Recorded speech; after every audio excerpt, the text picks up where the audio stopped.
தண்ணீர் தேசம். எழுதியவர் கவிஞர் வைரமுத்து. அத்தியாயம் 6. உள்ளே எதையும் ஒழிக்காதே, துணிந்துவிடு, துப்பிவிடு. ஆசையை துப்பு, ஞானம் வரும். அச்சம் துப்பு, வீரம் வரும். இரகசியம் துப்பு, தூக்கம் வரும். அவள் அடிவயிற்றில் உழன்ற வாந்தி துப்பினாள். அழுத்தம் குறைந்தது, அமைதி வந்தது. நெற்றியில் அடித்த சம்மட்டி நின்றே விட்டது. மழை நின்ற பின்னால் இலை சொட்டும் துளி போல தலைபாரம் வடிந்தது சொட்டு சொட்டாய். அவள் வலை நனைய வாந்தி எடுத்தது கண்டு பதறிய மீனவர் சிதறி ஓடினர். காணாமல் போன வேகத்தில் மீண்டும் கண்ணில் தெரிந்தனர். பரதன் கையில் குடிதண்ணீர், பாண்டி கையில் கோப்பை தேநீர். இதற்கு தேநீர்தான் மருந்து. குடிதாயே, குடி. இசைக்கு வைத்திய வார்த்தை சொன்னான். பருகினாள் அவள். பாலில்லாத தேநீர், அவள் களைப்பை மாற்றும் கருப்பு தாய்ப்பால். துவண்ட கொடியை தோளில் அணைத்து வாந்தி எடுத்த வாய்க்கடை துடைத்து விரிந்த குழலை விரல் கொண்டளைந்து காதலி துயரம் கண்களால் அளந்து அவள் கண்ணோரம் சிதறிய கண்ணீர் துடைத்த கலைவண்ணன், இப்போது பரவாயில்லையா என்றான் இதமாக. புலவர்க்கு மட்டுமே புரியும் சில தமிழ்ச் சொற்கள் மாதிரி அவனுக்கு மட்டுமே புரியும்படி ஒரு புன்னகை புரிந்தாள். அந்த பாலைவனச் சாரல் கண்டு பளிச்சென்று மலர்ந்தவன், எல்லாரும் ஜோர ஒரு முறை கைத்தட்டுங்கள், தமிழ் புன்னகைக்கிறாள், தமிழ் புன்னகைக்கிறாள் என்று தன்னை மறந்து கத்தினான். அவர்கள் குழந்தைகளாக சிரித்தார்கள், குதூகலமானார்கள். மார்கழி மாத வெயில் மறைவதற்குள் துணிக்காய வைக்க துடிக்கும் ஒரு சலவைக்காரியைப் போல அந்த புன்னகை மறைவதற்குள் அவளை கரை சேர்த்துவிட கருதினார்கள். மின்னல் வேகத்தில் மீன் பிடிக்க ஆயத்தமானார்கள். பாண்டி கட்டளையிட்டான், பரதா, விசைப்படகின் வேகம் குறை. இந்த இடத்தின் ஆழமறி. இரும்பு குண்டை நுனியில் கட்டிய பிளாஸ்டிக் கயிறு எடு. வீசு கடலில். விடுவிடு, போகட்டும். அது தரை தொட்ட உணர்வு தட்டுப்படுகிறதா? இப்போது எடு. ஆழக்கயிற்றின் நீளமல. எத்தனை பாகம்? இசக்கி அளந்து சொன்னான். 14 பாகம். 14 பாகமா? பரவாயில்லை. 25 மீட்டர். இறக்கு இறக்கு, வலைகளை இறக்கு. ஐயா பேனாக்காரரே, அம்மா தமிழ் ரோஜா, ஓரமாய் ஒதுங்குங்கள். வலையோடு சேர்த்து கடலோடு எங்கள் இரும்பு வடம் இறங்கும். தலையில் மோதலாம், தள்ளி எறுங்கள்.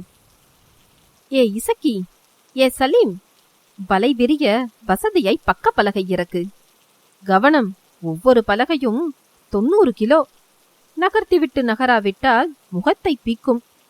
மீன் விழும் முன்னே நீ விழக்கூடாது. சுறாக்கள் உன்னை சுவைத்து விடக்கூடாது. அப்புறம் உன் வைப்பாட்டிக்கெல்லாம் நான் வாழ்வு தர முடியாது. இரும்பு வடத்தில் வேகம் இருக்கு. பக்க பலகையை பார்த்து இறக்கு.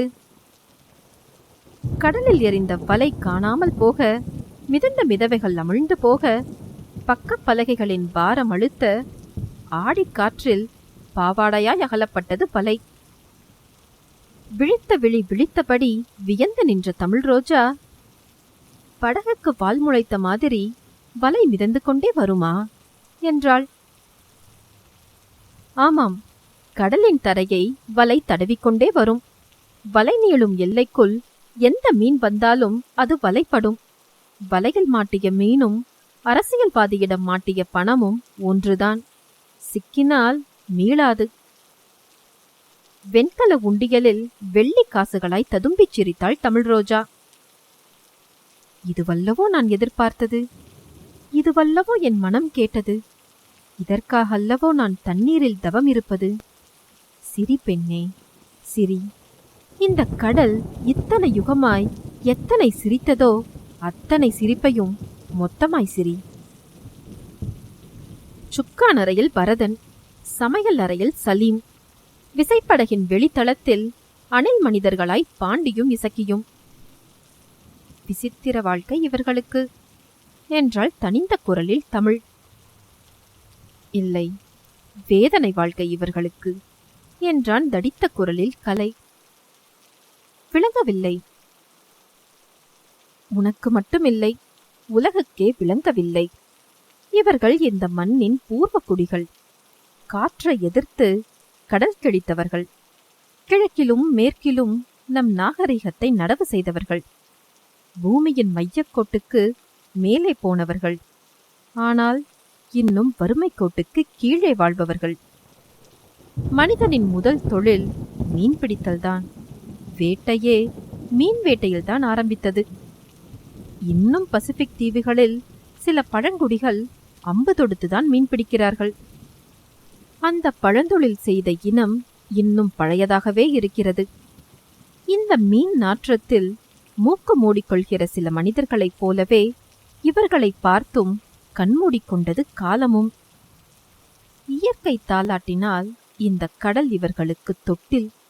இயற்கை தள்ளிவிட்டால் இந்த கடல் கல்லறை. கரை மீண்டால் இவர்கள் மீன் தின்னலாம். கரை மீளாவிட்டால் இவர்களை மீன் தின்னும். வேட்டையாடு அல்லது ஆடப்படு, இதுதான் இந்த தண்ணீரில் எழுதப்பட்ட அழியாத வாசகம். அதோ பார், இந்த உப்பு காற்றில் துருப்பிடித்து விட்டது இரும்பு வடம். சுக்கான் இரும்பில் துரு, சமைக்கும் அடுப்பில் துரு, நட்ட கம்பியில் துரு, விசைப்படகின் விளிம்பில் துரு. இன்னும் துருப்பிடிக்காதிருப்பது இவர்களின் எலும்பு மட்டும்தான். அவன் பேச்சிலிருந்த உண்மையும் உள்ளார்ந்த கண்ணீரும் தடுமாற வைத்தன தமிழை. இப்போது புரிகிறது என் வாழ்க்கை எவ்வளவு மெல்லியதென்று. என் வீட்டு கூண்டு கிளி கூட எவ்வளவு பத்திரமாயிருக்கிறது. என் வாழ்க்கை என் சாப்பாட்டு மேஜைக்கே வந்துவிடுகிறது. ஆனால் இவர்களோ கரையில் தொலைத்த வாழ்க்கையை கடலில் தேடிக்கொண்டிருக்கிறார்கள். மெல்லிய வாழ்க்கை என் வாழ்க்கை. பனித்துளிக்குள் பள்ளி கொள்ளும் வாழ்க்கை.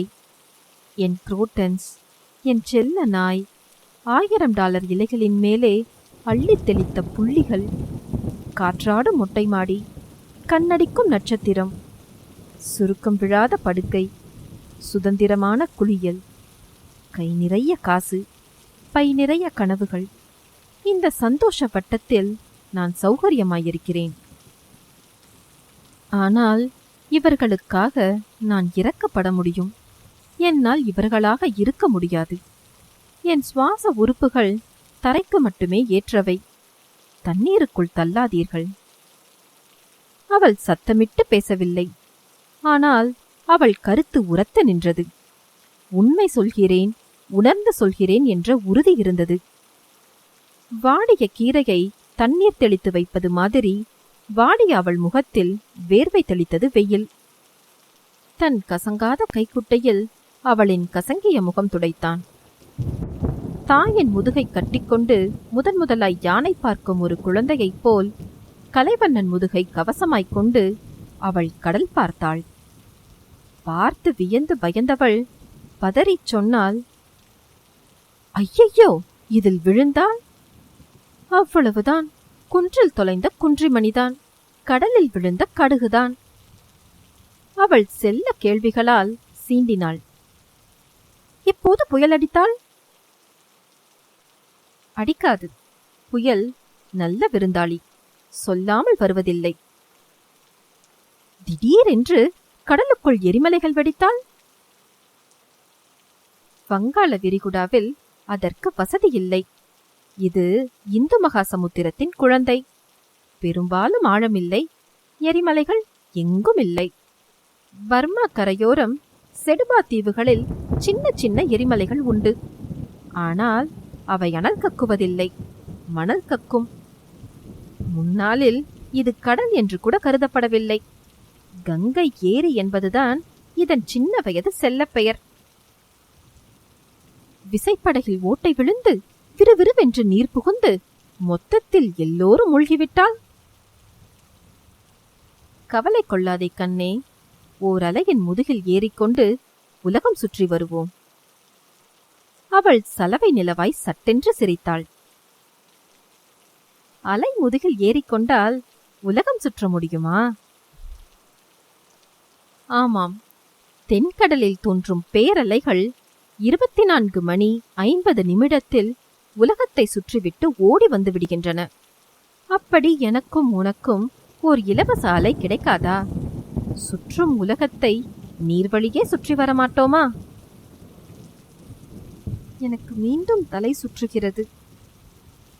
அவளை தாங்கி பிடித்து தலைமுடி தடவி விசைப்படகின் விளிம்பில் சாய்த்து நெற்றியில் அன்பு தடவி ஆதரவு செய்தான். 2 மணி நேர இடைவெளிக்குப் பிறகு மீனவர்கள் வலை இழுத்தார்கள். நீரில் கிடந்த இரும்புவடங்கள் எந்திர சுழற்சியில் ஏறின மேலே. அமிழ்ந்த மிதவை மீண்டும் மிதக்க பக்க பலகைகள் பளிச்சென்று தெரிய மீனவர்கள் இழுக்க இழுக்க நீள வலைகள் நிறைத்தன படகை. எந்த முகத்திலும் உற்சாகமில்லை. வலையில் மீன்பட்ட அறிகுறி இல்லை. வலையில் அங்கங்கே ஒட்டி வந்த பச்சை பாசி அது தரை தடவி வந்ததென்றே தடயம் சொன்னது. கலைவண்ணன் முகத்தில் கவலைக்கோடு. அரசனை யாசித்து வெள்ளை வேட்டியோடு போன புலவன் அழுக்கு வேட்டியோடு திரும்பி வந்ததைப் போல மீன் பிடிக்கப் போன வலை பாசி பிடித்தல்லவா வந்திருக்கிறது. தமிழ் ரோஜாவும் தவித்து போனாள். முழு வலையும் இழுத்து முடித்தார்கள். இல்லை, பெருமீன்கள் இல்லை. ஏழை கிழவியின் சுருக்குப் பையில் மூலையில் அங்கங்கே முடங்கி கிடக்கும் சில்லறைகளைப் போல வலையின் ஆழத்தில் சில சில்லறை மீன்கள் சேர்ந்திருந்தன. வலை உதறினார்கள். வா வா தமிழ், வந்து பார். அவள் தட்டு தடுமாறிக்கொண்டே ஆடும் படகில் ஓடி வந்தாள். தட்டை மீன்கள், குட்டி மீன்கள், உருளை உயிர்கள், பெயரிடப்படாத சில பிண்ட பிராணிகள், சின்ன சின்ன ஜெல்லி மீன்கள், அங்கொன்றும் இங்கொன்றுமாய் ஆக்டோபஸ்கள் குதித்தும் ஊர்ந்தும் நகர்ந்தும் தவழ்ந்தும் பல வண்ணங்களில் படங்காட்டின.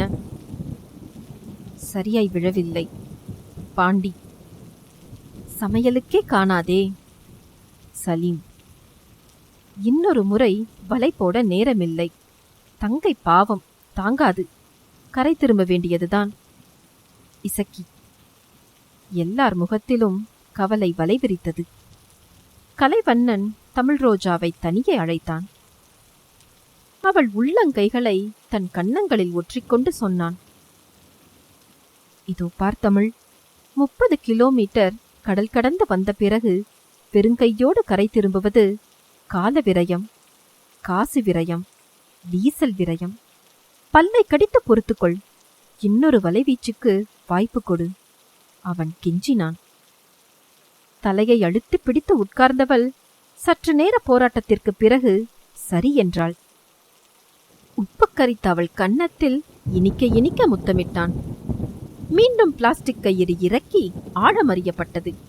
இப்போது 22 பாகம், 40 மீட்டர். மீண்டும் இரும்பு வடம் இறங்க, பக்கப்பலகை குதிக்க, வலைகள் மறைய, மிதவைகள் அமிழ நிகழ்த்தப்பட்டது 2ஆம் வலைவீச்சு. இந்த முறை மீன் விழும் என்றான் பாண்டி. எப்படி என்றான் கலை. ஆழமறியும் இரும்பு குண்டு தரை தொடும்போது தரை சகதியா பாறையா என்று சொல்லும். தரை பாறையாயிருந்தால் மீன் விழாது, சகதியாயிருந்தால் மீன் விழும். வலை முதலில் விரிந்தது பாறையில், இப்போது விரிந்திருப்பது சகதியில். மீன் விழும். அவன் நினைத்ததும் நடந்தது, நினைக்காததும் நடந்தது. அவன் நினைத்தபடி விரித்த வலையில் மீன்கள் விழத் தொடங்கின. அவன் நினைக்காத ஒன்றும் நிகழ்ந்தது. எந்திரத்துக்கு டீசல் விநியோகத்தை சீர் செய்து அனுப்பும் டைமிங் பிளேட் உடைந்து விசைப்படகு நின்றுவிட்டது. அது நீலக்கடலில் கருப்பு இரவு கவியும் நேரம். மீண்டும் அடுத்த அத்தியாயத்தில் சந்திப்போம்.